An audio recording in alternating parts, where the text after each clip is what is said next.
அனைவருக்கும் வணக்கம். இவ்வளோ நாள் நம்ம எல்லாருமே சந்தோஷத்தையும் சிரிப்போடையும் நம்ம எல்லார் வாழ்க்கையும் முன்னாடி கொண்டு போன ஒரு முக்கியமான நபர் அண்ணன் ரோபோ சங்கர் இன்னைக்கு மொத்த தமிழ்நாடுமே அழுக வச்சிருக்காரு. இது உண்மையிலேயே ரொம்ப ஒரு ஷாக்கிங்காக ஒரு எப்படி நம்பவே முடியாத ஒரு விஷயமா இதை நான் பார்க்குறேன். ஏன்னா இப்போ கூட ஒரு நிகழ்ச்சியில் போய் கலந்துக்கின்னு ரொம்ப சந்தோஷமாக ஆடிட்டு இருந்தார். நம்ம எப்போ நம்ம விஜய் டிவி திறந்தாலும் ரோபோ சங்கரை நான் வந்து மக்களை சிரிச்சு வச்சுட்டு இருந்தவர். இன்றைக்கி அவர் குடும்பமே இன்றைக்கி அழுதுட்டு இருக்கும்போது எனக்கு உண்மையிலேயே கஷ்டமாக இருக்குது. ஏன்னா ஒரு சமீப காலமாக கேப்டன் மறைவுக்கு பிறகு தினம் எப்பயுமே கேப்டன் ஆலயத்துக்கு வந்து குடும்பத்தோடு வந்து அவங்க அன்னதானம் கொடுக்குறதோ இல்லை அப்போ எங்களோட சேர்ந்து அன்னதானம் கொடுக்குறதோ எங்களோட சேர்ந்து சில விஷயங்கள் பேசுகிறதோ அடிக்கடி வந்துட்டு இருந்தாங்க. ஒரு சமீப காலமாக ரொம்ப க்ளோஸ் ஆகிட்டார் அண்ணனும் இந்திரா அவங்க பொண்ணும் அவங்க ஒய்ஃப் எல்லாருமே.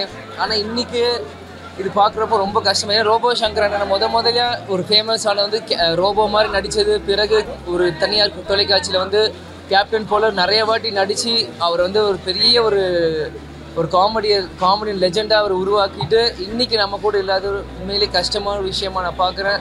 நிச்சயம் அவங்க குடும்பத்துக்கு கண்டிப்பாக எங்கள் குடும்பம் சார்பாக ஒரு அண்ணனாகவும் தம்பியாகவும் நாங்கள் வந்து துணை நிற்போம். இந்திராவும் சரி, அவங்க அக்கா அவங்க ஒய்ஃப் அவங்களுக்கும் சரி. ஏன்னா இன்ஸ்டாகிராமில் தொடர்ந்து அவங்க ஒய்ஃப் எனக்கு டெய்லி எனக்கு மெசேஜ் அனுப்புவாங்க. ஏதாச்சும் ஒன்று எதுவாக இருந்தாலும் எனக்கு சப்போர்ட் பண்ணி எனக்கு பேசிகிட்டு இருப்பாங்க.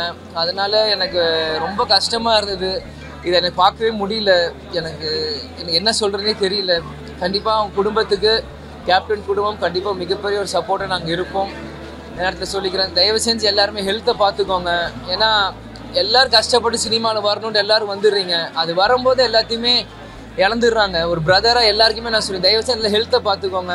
ஏன்னா வெறும் 46 தான் ஆகுது அண்ணனுக்கு. எனக்கு என்ன சொல்கிறதுனே தெரியல, ரொம்ப கஷ்டமாக இருக்குது. எல்லோரும் நம்மளை சிரிக்க வச்சு நம்ம கூட இல்லை. தேசம் எல்லாம் ஹெல்த்தை பார்த்துக்கோங்க. எனக்கு எங்கே என்ன சொல்கிறதுன்னு தெரியல. ட்ராவல் பண்ணிட்டு போகிறோம்னா அது பெரிய ஒரு இன்ஸ்பிரேஷன் அண்ணன் தான், மிகப்பெரிய இன்ஸ்பிரேஷன். ஸோ அவரெல்லாம் பார்த்து தான் நாங்கள் இந்த ஃபீல்டுக்கெலாம் வந்தோம். ஸோ இப்போ அவரே இல்லைன்னு நினைக்கும் போது உண்மையாகவே இப்போ வரைக்கும் என்னால் நம்ப முடியாத ஒரு பிரமையில் தான் இருக்கேன். என்னடா இது இப்போ உண்மையாக என்னன்ற அளவுக்கு என்னால் அது தாங்க முடியாத ஒரு இழப்பாக இருக்குது. ஸோ ஒரு இப்போவும் இல்லை, எப்போவுமே வந்து அண்ணன் வந்து எல்லாருமே என்கரேஜ் பண்ணிகிட்டு இருக்கிற ரொம்ப ஒரு பியூர் சோல்னு சொல்லலாம். ஸோ ரொம்ப ஒரு தூய்மையான ஒரு எண்ணம் கொடுத்த ஒரு மனிதர் அண்ணன்.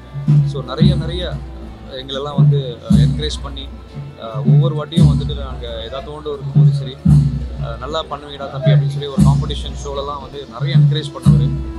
ஸோ அவர் கொடுத்த அந்த என்கரேஜ்மெண்ட் தான் உண்மையாக சொல்ல போனால் நிறைய இடத்துல எங்களுக்கு ஹெல்ப் ஆகிருக்கு. ஸோ இந்த அளவுக்கு நாங்களும் வந்து ட்ராவல் பண்ணி போயிட்டு இருக்கோம் இந்த ஃபீல்டுலனா மிகப்பெரிய காரணம் அண்ணன். ஸோ அவர் இல்லைனாலும் கண்டிப்பாக அவருடைய புகழ் என்றைக்குமே நினைச்சிருக்கும். ஸோ அவருடைய நிறத்தை யாராலும் நிரப்ப முடியாது. கண்டிப்பாக சின்ன திரையில் வந்து ஒரு மிகப்பெரிய ஒரு காமெடி சூப்பர் ஸ்டாராக வளம் வந்தவர். அண்ட் வெளித்திரையிலையும் வந்து அவ்வளோ தூரம் நம்ம எல்லாமே சிரிக்க வச்சவர். ஸோ இன்றைக்கி இல்லை அப்படின்னு நினைக்கும் ரொம்ப ரொம்ப ரொம்ப ரொம்ப ரொம்ப கஷ்டமாக இருக்குது. கண்டிப்பாக அவருடைய புகழ் இருக்கும். ஸோ அவருடைய குடும்பத்துக்கு என்னுடைய ஆழ்ந்த அனுதாபம். நண்பர் ஒரு 22 ஆண்டுகளுக்கு முன்னாடியிலேருந்து அவர் நாடக கலைஞராகவும் ஸ்டேஜ் நடன நடிகராக அவருடைய வாழ்க்கையை தொடங்கி அந்த ப்ரோக்ராம் மூலிமா அக்கா அவர்கள் மூலிமா லவ் ஏற்பட்டு திருமணம் ஆகி அக்காவுடைய ஊக்கத்தோட விடாமுயற்சியோட கடுமையாக உழைச்சார். நான் பல ஸ்டேஜில் பார்த்துருக்கேன். அந்த உடம்பு ஃபுல்லாக வந்து பெயிண்ட் எல்லாம் தடையிட்டு கிட்டே நிற்க முடியாது, அந்த மாதிரி ஸ்மெல் அடிக்கும். கடுமையான உழைப்பாடு, தன்னை வருத்தி ஒரு கலைஞன் வந்து ஸ்டேஜில் அவ்வளோ திறமையாக பண்ணார்.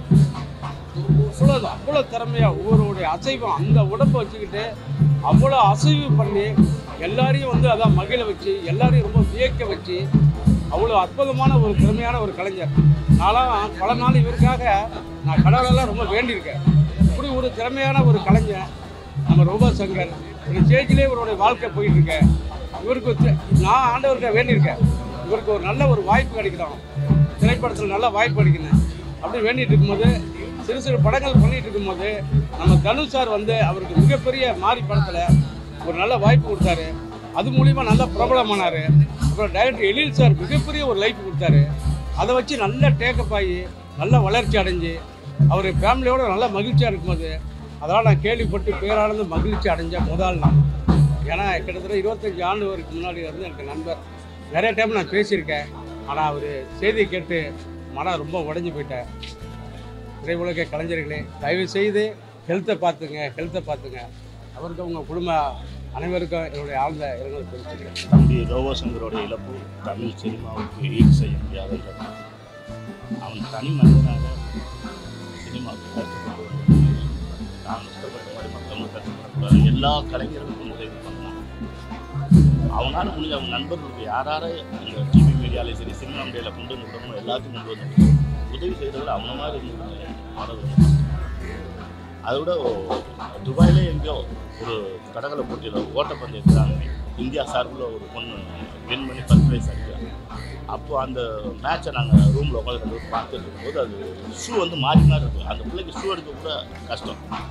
ஸோ இதை பார்த்தோன்னே இருந்து அண்ணன் என்னென்ன இப்படி இருக்குது அப்படின்னு சொல்லிட்டு உடனே ஏதாவது பண்ணணுன்னே அது எங்கே விளையாண்டுச்சோ அந்த துபாய் கேம் ஃபோன் பண்ணி ஃப்ரெண்டுகளை பிடிச்சி பேசி அந்த பொண்ணுகிட்ட பேசி எந்த ஊர் மாயமானு கேட்டு கடைசி அந்த பொண்ணை சென்னைக்கு வர சொல்லி 1 லட்ச ரூபா நிதி எடுத்து கொடுத்தான். அந்த மாதிரி தங்கமான பையன் ரோபோ சங்கர்.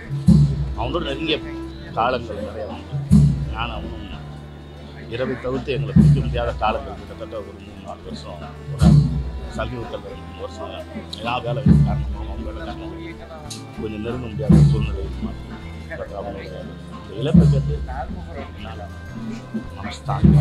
அது மட்டும் இல்லை அவர்கள் பல நண்பர்கள் எல்லாருக்கும் அவன் நல்லது செய்யணும். யாருக்கும் அவனை எடுத்து பேசப்பட்டாங்க தப்பாக ஒருத்தவங்க ரோபோ சங்கர் சொல்ல முடியாது. இவன் இப்படி பண்ணா அவன் அப்படி பண்ணான்னு சொல்கிறதுக்கு எந்த விதத்திலும் வாய்ப்பு இல்லாமல் அவன் ஆன்மா சாந்தி அடைய எல்லாம் இறைவன். ரோபோ சங்கர் இவ்வளோ சீக்கிரம் விட்டுட்டு போவார்னு யாருமே நினைக்கல. ரொம்ப கஷ்டப்பட்டு சின்னதாக போராடி இன்றைக்கி ஓரளவுக்கு இந்த அளவுக்கு வந்திருக்காப்புல. வந்துட்டால் நம்ம நம்மளை ரொம்ப நல்லா பார்த்துக்கணும். இவ்வளோ பெரிய இடம் வந்தது மிகப்பெரிய ஒரு விஷயம். ஏன்னா ரொம்ப சாதாரணமான ஒரு நிலைமையில் இருக்குது. சூரிக்கு அப்புறம் பார்த்திங்கன்னா ரோபோ சங்கர் தான் சொல்லலாம். ரொம்ப அடிமட்டத்தில் இருந்து ஒரு ஸ்டேஜ் ப்ரோக்ராம் பண்ணி மிமிக்ரி பண்ணி இன்றைக்கி ஒரு தனுஷ் சார் படம் வேலைன்னு வந்துட்டா வெள்ளைக்காரன் ஒரு லைஃப்பில் ஒரு பெரிய அச்சீவ்மெண்ட்டு. அதெல்லாம் பார்த்து சிரிக்காதவங்களும் இருக்க முடியாது. நாங்கள் விவேக் சார் கூடலாம் பிஸியாக நடிச்சிட்டு இருக்கும்போது இவர் வாய்ப்பு தேடிட்டு இருந்தார். அப்போல்லாம் ஒரு சின்ன ப்ரோக்ராம் வருவார். நாங்கள் ஏதாவது சீஃப் கெஸ்ட்டாக போயிருப்போம். அங்கே இவர் சின்ன ப்ரோக்ராமாக வருவார். ரொம்ப காமெடியாக பேசுவார். ஒரு 4 பேர் இருந்தால் கூட நாங்களாம் சிரித்து பேசி ப்ரோக்ராம் பண்ணிட்டு வருவோம். அப்படிலாம் கொஞ்சம் கொஞ்சமாக கஷ்டப்பட்டு இன்றைக்கி பெரிய லெவலுக்கு என்னென்னா உடம்பை பார்த்துக்கணும். நடிகருங்க நம்ம புரட்சி தலைவர் ஐயா சொன்ன மாதிரி நடிகருங்களுக்கு உடம்பு ரொம்ப முக்கியம். நம்ம கொஞ்சம் குடும்பத்தையும் நினச்சி பார்க்கணும். ஏன்னா வெளியில் ப்ரோக்ராம் போகிறோம், முடியுது, சரி சாயந்தரம் அப்படியே ஜாலியாக இருக்கலாம் அப்படின்னு சொல்லி சரக்கு அடிக்கிறாங்க. இது நிறைய பேர் அதுலேயே உள்ளே போய் அடிக்ட் ஆகி ரொம்ப கஷ்டப்பட்டு கடைசியில் இந்த மாதிரி ஆயிடுச்சு. ரோபோ சங்கருக்கு முழுக்க அவர் கொஞ்சம் கரெக்டாக இருந்திருக்கலாம். 4 நாளுக்கு முன்னாடி வரைக்கும் கூட நான் கேள்விப்பட்டேன் உடம்பு. ஏன்னா ஃபஸ்ட்டு ஒரு மிகப்பெரிய ஒரு ஜென்மம். அவர் மறுபிறவி எடுத்து வந்தார். மறுபடியும் இந்த மாதிரி இப்போ பார்த்துருக்கலாம். உடம்பு ரொம்ப முக்கியம். ரொம்ப கஷ்டமாக இருக்குது. ஆனால் எவ்வளோ பேர் இந்த அளவுக்குலாம் வர முடியாமல் நாங்களாம் கூட பார்த்திங்கன்னா இந்த அளவுக்கு இல்லை. விவேக் சார் கூடலாம் நிறைய பண்ணியிருந்தாலும் கூட பட் இந்த அளவுக்கு இவர் அளவுக்கு நாங்கள் முன்னுக்கு வர முடியல. இந்த அளவுக்கு கடைசியில் அது மிஸ் ஆகிட்டாருங்கிறது தான் எல்லாருக்கும் ரொம்ப வேதனையான விஷயம்.